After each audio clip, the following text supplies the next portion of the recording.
नमस्कार फ्रेंड्स, रोज वॉइस में आपका स्वागत है। आज का कहानी का शीर्षक है दयालु बुढ़िया की कहानी। चंदनपुर गांव में एक बहुत ही गरीब ब्राह्मण रामधर रहा करता था। वो गांव में भिक्षा मांगकर अपना गुजर बसर किया करता था।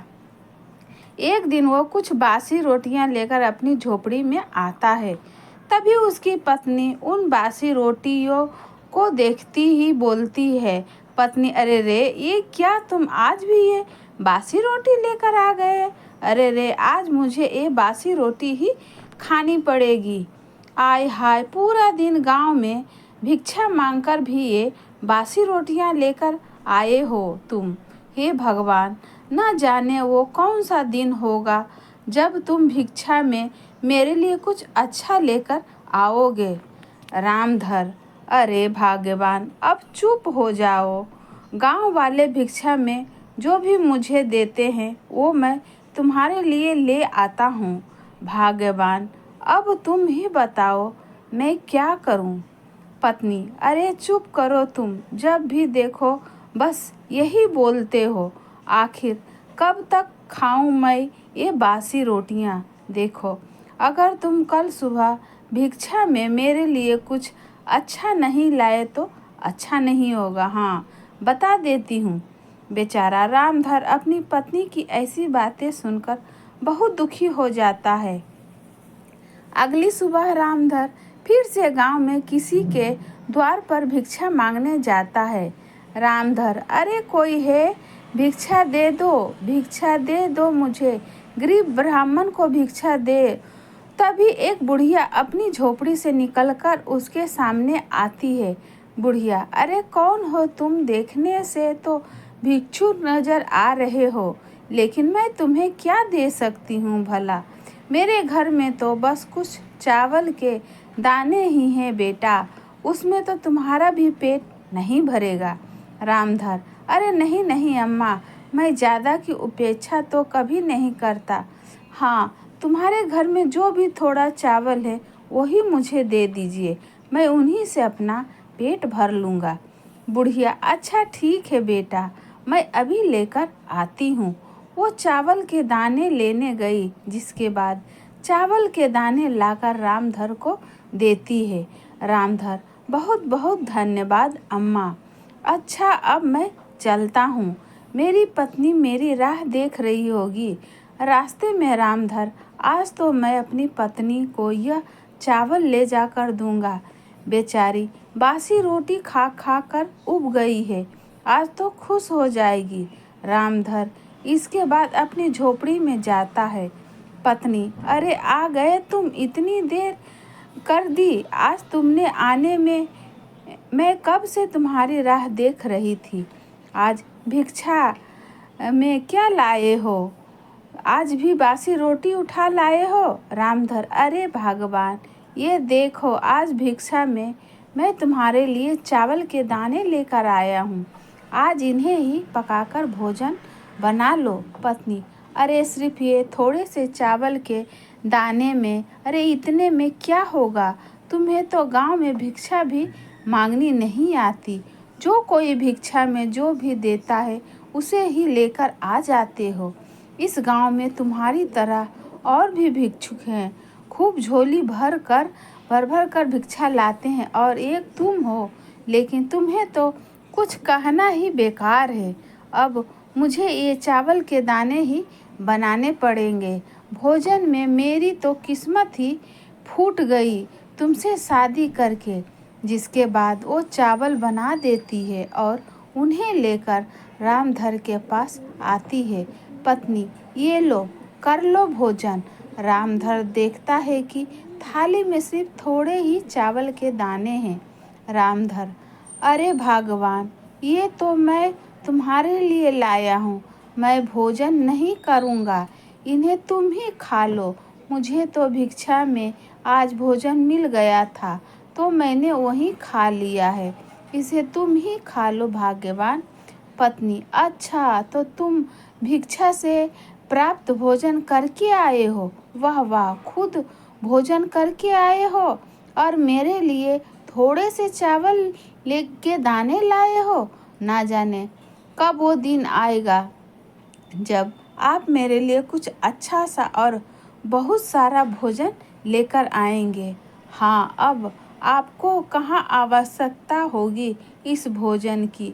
खैर जाने दीजिए, अब मैं ही इन्हें खा लेती हूँ। जिसके बाद वो थाली के सारे चावल खा लेती है। रामधर चुपचाप खड़ा उसे देखता रहता है। थोड़ी देर बाद रामधर फिर से गांव की तरफ भिक्षा मांगने निकलता है और फिर से उस बुढ़िया माँ के द्वार पर भिक्षा मांगने जाता है। रामधर, भिक्षा देही, भिक्षा देही। बुढ़िया, कौन? अच्छा, तू फिर से आ गया। लेकिन बेटा, मेरे पास तो आज खुद ही खाने को कुछ नहीं है। मैं तो खुद भूख से मरी जा रही हूँ। मैं तुझे कहाँ से दूंगी? बेटा रामधर, अरे ये तू क्या बोल रही हो अम्मा? क्या आपने कुछ भी नहीं खाया? रामधर अपने झोले में देखता है तो उसमें बासी रोटी पड़ी होती है। रामधर वो बासी रोटी उस बुढ़िया को दे देता है। रामधर, अरे अम्मा, मेरे पास तुम्हें देने के लिए और तो कुछ नहीं है सिवा इस बासी रोटी के।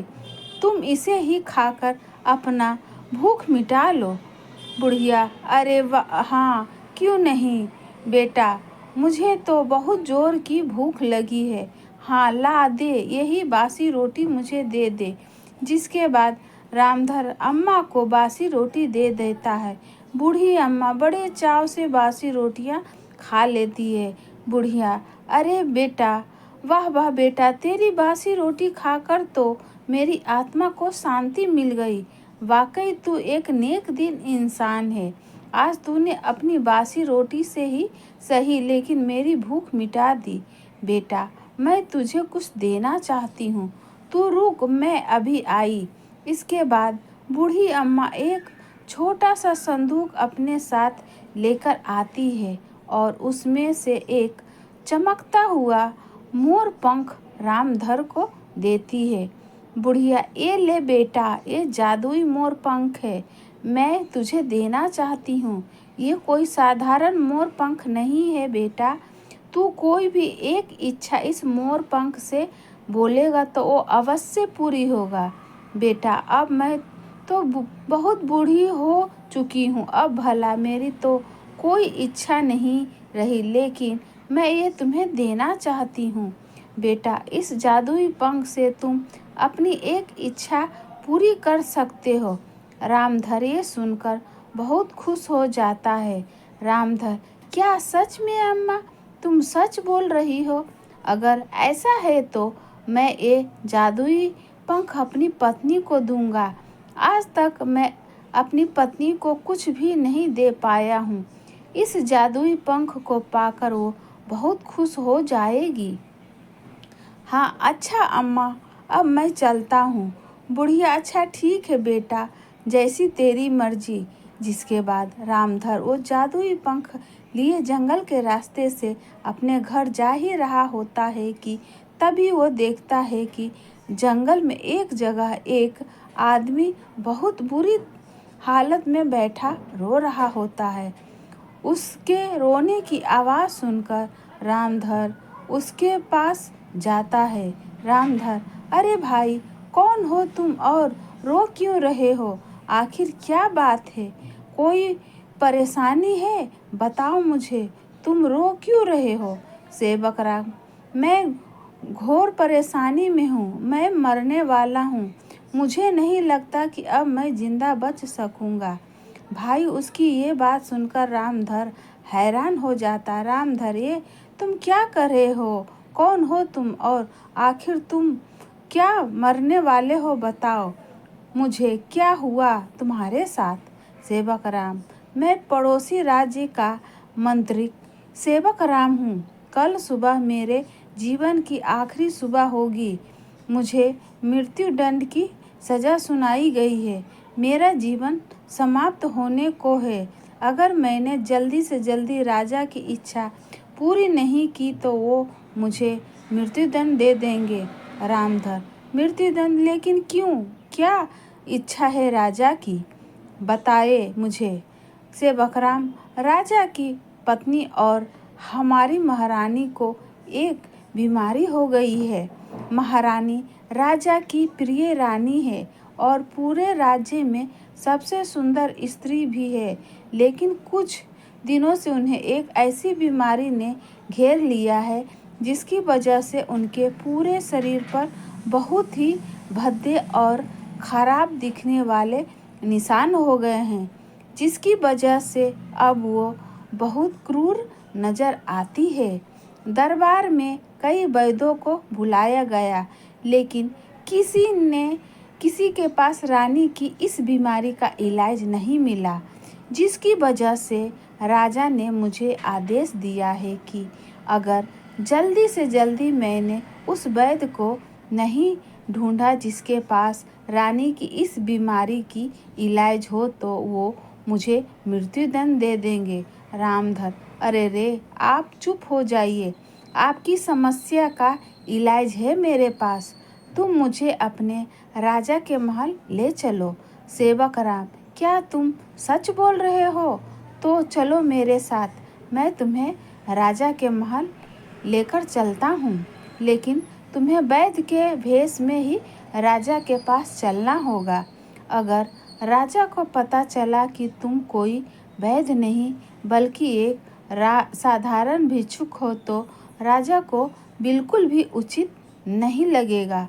इसके बाद रामधर एक भिक्षुक से वैद्य के वस्त्र धारण कर लेता है और मंत्री सेवक राम के साथ राजा के महल पहुंचता है, जहां राजा का दरबार लगा होता है।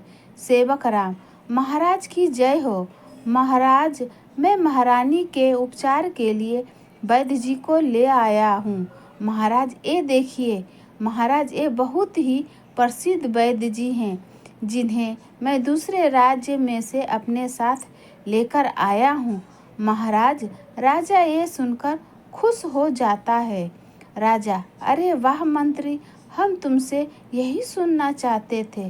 राजा, आपका स्वागत है।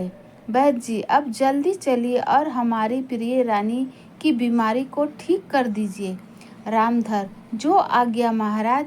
इसके बाद सभी रानी के पास जाते हैं, जहाँ रानी विश्राम कर रही होती है और कुछ दासियाँ रानी के पास बैठी सेवा कर रही होती है।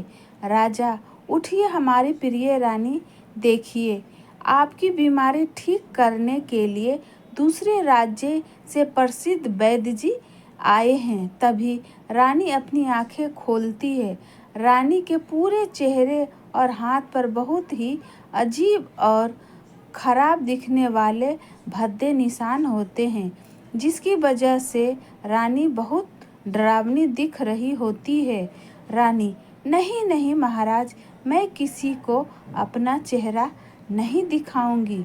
देखिए तो कितनी क्रूर दिख रही हूँ मैं। नहीं नहीं, मैं नहीं दिखाऊंगी अपना चेहरा। राजा, रानी, तुम मेरी प्रिय रानी हो, यह तुम क्या बोल रही हो? देखो, वैद्य जी आए हैं, यह अवश्य ही तुम्हारी बीमारी को ठीक कर देंगे। रामधर रानी के शरीर के सारे अजीब और भद्दे निशान देखता है और थोड़ी हैरान हो जाता है। इसके बाद रामधर बूढ़ी अम्मा का दिया हुआ जादुई पंख अपने हाथ में लेता है। तभी उसे याद आता है कि अम्मा ने कहा था, इस जादुई पंख से कोई एक इच्छा पूरी की जा सकती है। रामधर, हे जादुई पंख, मेरी इच्छा है कि तुम रानी के ये भद्दे निशान दिखने वाला बीमारी ठीक कर दो। अगर रानी की बीमारी ठीक नहीं हुई तो बेचारा मंत्री सेवक राम को मृत्युदंड दे दिया जाएगा। तभी रामधर जैसे ही जादुई पंख को रानी के मुख पर रखता है, अचानक देखते ही देखते काफ़ी तेज रोशनी होती है और रानी के सारे भद्दे और खराब दिखने वाले निशान गायब हो जाते हैं। ये देखकर सभी बहुत खुश हो जाते हैं। रानी, महाराज देखिए, देखिए ना, मैं एकदम ठीक हो गई हूँ। देखिए मेरा रूप पहले की तरह चमक रहा है। देखिए ना महाराज, हाय हाय, वाह वाह, मैं फिर से सुंदर हो गई हूँ। मैं सुंदर हो गई हूँ। राजा, हाँ हमारी प्रिय रानी, हम देख सकते हैं तुम्हारा रूप पहले की तरह चमक रहा है। वाकई ये हमारे लिए बहुत खुशी की बात है। राजा, वाह हमारे प्रिय मंत्री, हम तुमसे बहुत प्रसन्न हुए। अब तुम्हें मृत्युदंड नहीं दिया जाएगा। राजा, वैद्य जी, तुम्हारा बहुत बहुत धन्यवाद जो तुमने हमारी प्रिय रानी की बीमारी को ठीक कर दिया। हम आपको भेंट स्वरूप 100 सोने की मोहरें देते हैं।